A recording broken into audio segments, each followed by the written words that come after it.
Hey everybody, how you doing? Joe Daniels from Swing This Kettlebell and Strength. I want to talk to you today about something that I hear a lot of and I'm seeing people do almost weekly, if not daily. It's basically tearing their hands using kettlebells. Even the best people will tear their hands at some point. We want to keep that to competition, because if you're pushing yourself in your practice and you're tearing your hands, you're not going to be able to practice that much. So, A, is it a form?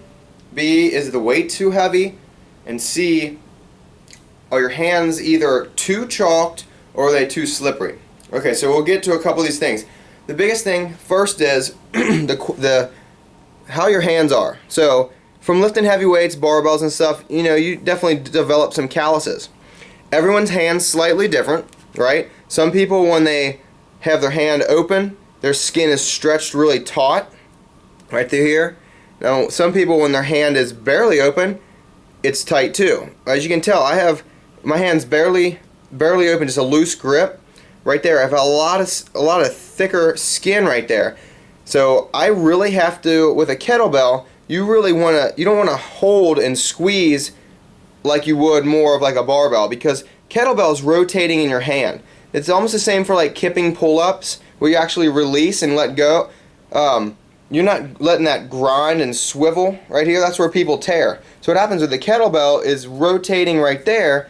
You're getting a lot of pull. You're getting a lot of friction on that hand right there. And if you're seeing a tear right through the middle of your hand, you're not holding it right, okay? So I can see if you're getting some tearing possibly here, if your calluses are getting too tall, if you're not taking care of keeping that down. So basically, what we want to do is I want to show you how the proper way to decelerate that kettlebell. You usually tear it if you're either gripping too hard, the kettlebell's here, and you're pulling really high, really hard, heavy weights.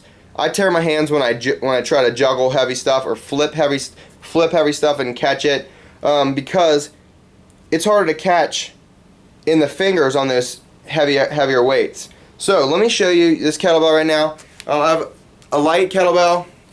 What we're going to do is I'm going to show you how to actually hold the kettlebell.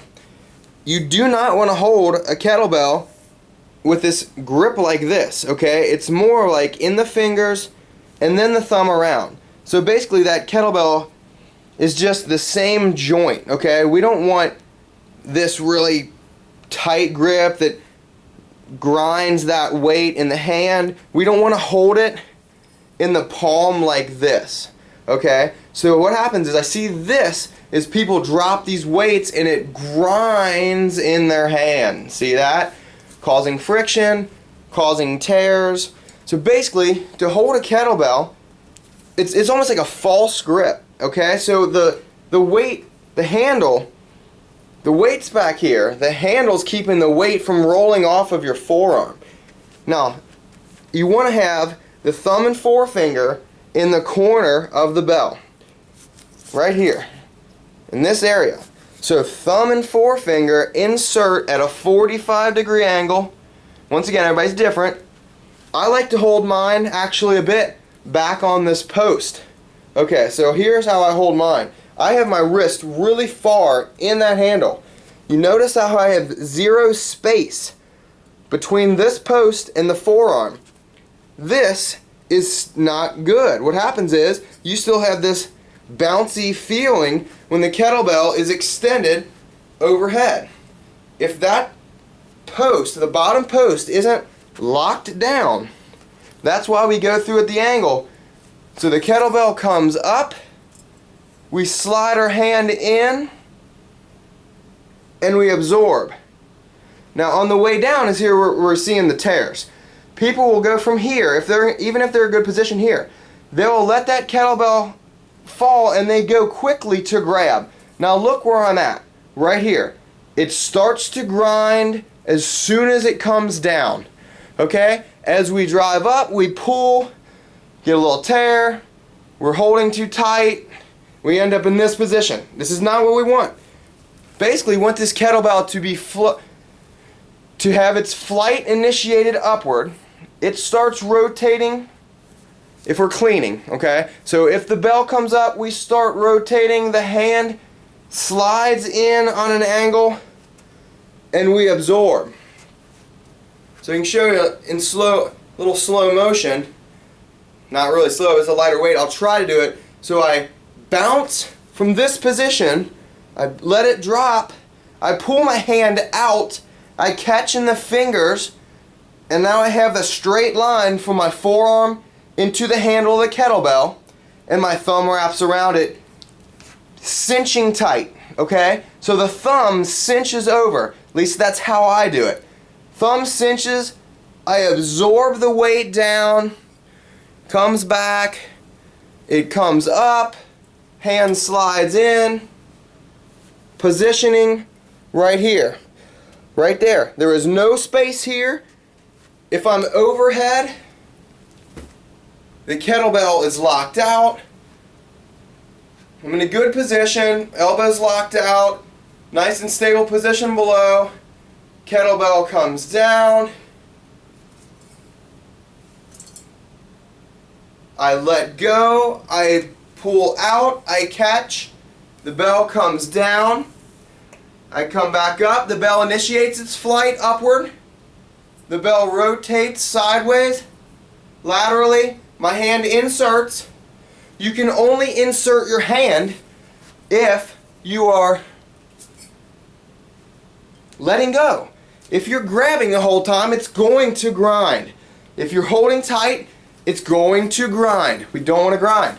So, I can show you from one hand to the other, I just insert my hand like that. See if you can see from that side. Insert. So, insert. A 45-degree angle. Now I have that locked out. I'm not squeezing hard. My hand is rested like you're holding an egg, something soft. Same for the snatch. If I pull all the way up, hand inserts. This is hard to do with a light weight for me. Pull, insert. Notice? Maybe I can try it from the ground. Try it from the outside of my body. Pull, insert. A little tougher. Pull, insert. Notice where the hand ends. Right there. Now, on the way down, make sure you lean back away from the bell, that you're cradling it down. Some people like to throw it away. I don't like that because you're giving it more momentum.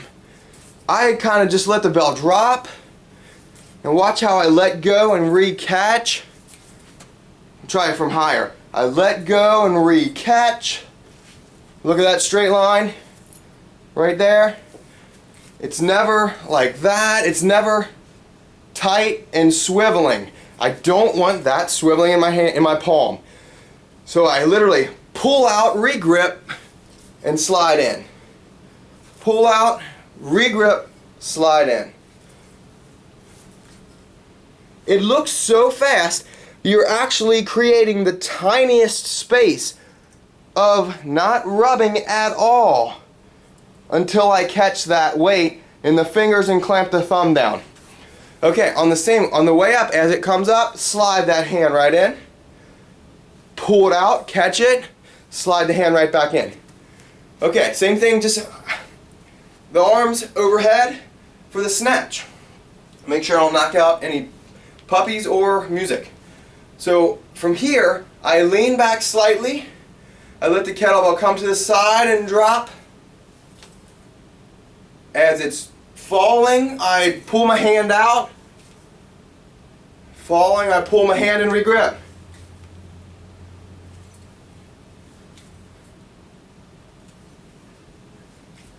So I'm catching it. It comes over. My hand is catching. Straight arm. It goes, connects to my body. I hike back.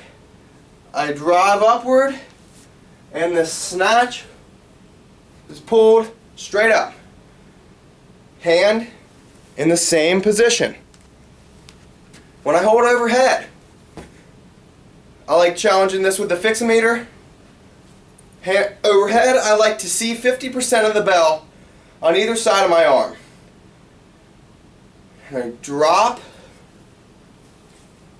Everyone has different drops because everyone has different levers, torso, leg, and arm length. It's about being efficient. Everyone's different. But the biggest thing is, now think about this. Let's go back to the chalk. All chalk does is keep your hands from being slippery, okay? Some people don't get a really, really slippery palm. My hands don't sweat a lot unless I'm nervous. If I'm just working out, I'm not nervous, my hands don't sweat a lot. Actually, chalk kind of makes me rip a little easier because it catches it faster. Now, people that say, oh, I have to wear chalk, I sweat.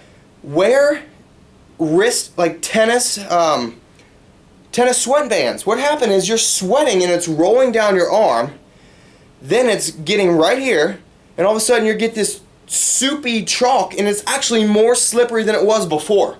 Because that chalk, it's wet. Wet chalk feels just like, it's just slippery.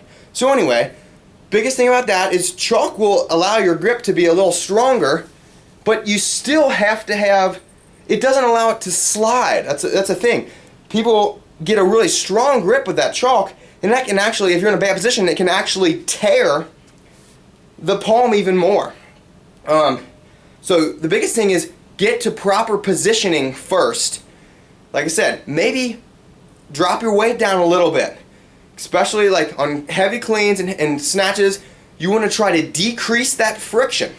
Anything that's causing a lot of heat in your palm, and especially if you're getting kind of like pruny in the skin, it's easy to rip, okay? So once again, you want to get away, you want to bounce that weight, pull your hand out, and catch, how, boom, shoom, right there. I'm pulling my hand, it's very quick, right there. I'm not grinding. I see this happen all the time. People just dropping that weight, and they wondering why their hands are tearing. Because they're not bumping over right there. See, that's not in my palm. That's in my palm. This is not in my palm. Right there. This is in my palm. This is in my fingers, and the thumb is on the edge. Is tack down, clamp down. So I like doing right here, an OK sign is that bell rotates.